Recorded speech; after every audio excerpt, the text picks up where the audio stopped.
విశాఖ వాతావరణ శాఖ అధికారి కుమార్ గారు ఉన్నారు. మరిన్ని విషయాలు ఆయన తెలుసుకునే ప్రయత్నించారు. సార్ ఈ అల్పపీడనం ప్రభావంతో ఏపీలో ఇంకా వర్షాలు ఎన్ని రోజులు ఉన్నాయి సార్? అల్పపీడనం ప్రస్తుతానికి నిన్న చెప్పిన ఒక ఉపరితల ద్రోణి ఈశాన్య అరేబియా సముద్రం నుంచి వాయవ్య బంగాళాఖాతం వరకు ఉండేది. అది ఈరోజు గుజరాత్ నుంచి వాయవ్య బంగాళాఖాతం వరకు 3.1 కిలోమీటర్ల ఎత్తులో అది ఉన్నది. దీనితో పాటుగా ఒక ఉపరితల ఆవర్తనం ఉత్తర గాంగేయ పశ్చిమ బెంగాల్ పరిసర ప్రాంతాలలో ఉంది. అది 5.8 కిలోమీటర్ల ఎత్తు వరకు వ్యాపించి ఉండి దక్షిణ వైపు ఉంది. మరియు ఈ ప్రభావాల వల్ల రాష్ట్రంలో రాబోయే కొన్ని రోజుల్లో ముఖ్యంగా ఉత్తర దక్షిణ కోస్తా జిల్లాలో ఏ విధంగా ఉండబోతుందంటే, ఉత్తర కోస్తా జిల్లాల్లో ఈరోజు తేలికపాటి నుంచి మోస్తరు వర్షపాతం పలు ప్రాంతాల్లో ఉండే అవకాశం ఉంది. తదుపరి 3 రోజులు కొన్ని ప్రాంతాలలో తేలికపాటి నుంచి మోస్తరు వర్షపాతం, తదుపరి 3 రోజులు అంటే వారంలో 5వ రోజు 6వ రోజు 7వ రోజు 1-2 చోట్ల అటువంటి పరిస్థితులు ఉండే అవకాశం ఉంది. దక్షిణ కోస్తా జిల్లాల్లో మొదటి రోజు కొన్ని ప్రాంతాల్లో తేలికపాటి నుంచి మోస్తరు వర్షపాతం, మిగిలిన 6 రోజులు కూడా 1-2 చోట్లకు పరిమితమయ్యే అవకాశం ఉంది. మరియు ఉరుములు మెరుపులతో కూడిన వాతావరణం 1-2 చోట్ల ఉత్తర కోస్తా జిల్లాల్లో మొదటి 4 రోజులు ఉండే అవకాశం ఉంది. దక్షిణ కోస్తా జిల్లాలో అటువంటి పరిస్థితి తరుపతి మొదటి 2 రోజులు ఉండే అవకాశం ఉన్నది. ఇక స్థిరమైన బలమైన గాలులు 40 నుంచి 50 కిలోమీటర్ల వేగంతో ఉత్తర దక్షిణ కోస్తా జిల్లాల రెండింటిలో కూడా రాబోయే 4 రోజులు కూడా ఉండే అవకాశం ఉంది.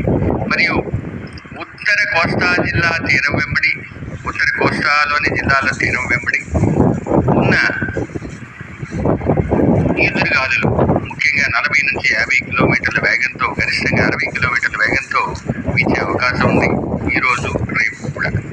ఈ పరిస్థితి వల్ల మరియు తదుపరి 2 రోజులు తీరం ఆవల 40 నుంచి 50 కిలోమీటర్లు పూర్తి తీరం వెంబడి అంటే కోస్తా తీరం అంతటా ఉండే అవకాశం, తీరం ఆవల ఉండే అవకాశం ఉన్నందువల్ల మత్స్యకారులు వేటకు వెళ్లకుండా ఉండాలని తదుపరి 4 రోజులకు హెచ్చరించడం జరిగింది. గడిచిన 24 గంటల్లో రాష్ట్రంలో పలు చోట్ల తేలికపాటి నుంచి మోస్తరు వర్షపాతం నమోదైంది. గరిష్టంగా పార్వతీపురం మన్యం జిల్లాలోని కుమరాడలో నమోదైంది. మరియు అల్లూరి సీతారామరాజు జిల్లా అరకులో 2 సెంటీమీటర్లు, పార్వతీపురం మన్యం జిల్లా సాలూరులో 2 సెంటీమీటర్లు, మిగతా కొన్ని చోట్ల 1 సెంటీమీటర్ వర్షపాతం నమోదైంది. ఇక మిగతా చోట్ల ముఖ్యంగా దక్షిణ కోస్తా జిల్లాలో కొన్ని చోట్ల నమోదైంది. ఎన్ని రోజుల పాటు వర్షాలు ఉండే అవకాశం ఉంది? వర్షాలు మీకు చెదురుముదురుగా అయితే రాబోయే వారం రోజుల్లో ముఖ్యంగా మొదటి 4 రోజులు తేలికపాటి నుంచి మోస్తరు వర్షపాతం, కొన్ని ప్రాంతాలు ఈరోజు ఎక్కువ ప్రాంతాల్లో ఉత్తర కోస్తా జిల్లాలో ఉండే అవకాశం ఉంది. దక్షిణ కోస్తాలో మొదటి రోజు కొన్ని ప్రాంతాల్లో, తదుపరి రోజుల్లో 1-2 చోట్లకు పరిమితమయ్యే అవకాశం ఉంది. చూసుకున్నట్లయితే రానున్న వారం రోజుల పాటు కూడా ఏపీలో విస్తారంగా వర్షాలు కురుస్తాయి. మరికొన్ని చోట్ల భారీ వర్షాలు, మరికొన్ని చోట్ల తేలికపాటి వర్షాలు కురిసే అవకాశం ఉంది. ఏదైతే తీరం వెంబడి మొత్తం అంతా కూడా 50 నుండి 60 కిలోమీటర్ల వేగంతో కూడా గాలి వీచే అవకాశం ఉంది. మత్స్యకారులు అందరూ కూడా చేపల వేటకు వెళ్ళొద్దని హెచ్చరికలు అయితే జారీ చేస్తున్నారు. ఇది ఇక్కడ పరిస్థితి. Over to studio. సరేండి, మరి విన్నారు కదా, వాతావరణం ఈ విధంగా ఉంది. గోపారంగి బీడింగ్ అండి ఇది. జరల పంచాయతీ, జీకే వీధి మండలం, అల్లూరి సీతారామరాజు జిల్లా. దయచేసి అల్లూరి సీతారామరాజు జిల్లాకు చెందినటువంటి ఈ వాతావరణ శాఖ హెచ్చరిక చేశారు. మా మైదాన ప్రాంతంలో విస్తారంగా పశువుల మేపు ఉంది. అయినప్పటికీ అన్ని చుట్టుపట్టు ప్రాంతాల్లో ఉన్నటువంటి ప్రజలందరూ ఈ యొక్క కొండలో ఎక్కించటం వల్ల, ఈ యొక్క బిడింగ్లో ఎక్కించటం వల్ల ఎంత మేపు ఉన్నా కూడా పశువులు తినటం వల్ల పశువులకు మేపు సరిపడ్డ అందుబాటు లేదు. చూడండి, పశువులన్నీ కూడా సన్నంగా, బలహీనంగా, బక్క చిక్కినట్లు అయిపోతూ ఉంది. జరలి పంచాయతీ అలాగే దారకొండ పంచాయతీకి సంబంధించినటువంటి చుట్టుపట్టు గ్రామాలన్నీ కూడా ఇదే ఫీడింగ్లో ఇదే కొండలో ఎక్కిస్తారు. చూడండి, పశువులు పుష్టిగా లేకపోవడం, పశువులకు పుష్టిగా మేత అందకపోవడం అనేది చాలా బాధాకరణం. చూడండి ఒకసారి పశువుని చూడండి ఎలా ఉంది, బలహీనంగా సన్నంగా ఉంది, మేపు సరిగా అందుబాటులో లేక. ఈ బంగాళాఖాతం అల్పపీడనం మాటికి వాతావరణం వల్ల పశువులను మేపించే గొల్లల్ని కూడా చాలా ఇబ్బందిగా ఉందండి. చూస్తూ ఉన్నారు కదా, విస్తారమైన కొండ ఇది, గోపారంగు విడింగ్ ఇది. ఈ చుట్టుపట్టు జర్ల పంచాయతీకి సంబంధించినటువంటి చుట్టుపట్టు, అలాగే దారకొండ పంచాయతీకి సంబంధించిన చుట్టుపట్టు గ్రామాలు ఇవన్నీ కూడా చుట్టుపట్టు గ్రామాలన్నీ కూడా ఆనుకొని ఉన్నాయి. అలాగే గొల్లెపల్లి, అలాగే పొగడవెనం, అలాగే పెప్పెంపల్లి, అలాగే కొండపల్లి, చింతలవాడ, రాళ్ళగడ్డ, కూండ్రపల్లి, అలాగే గిల్లగొంది,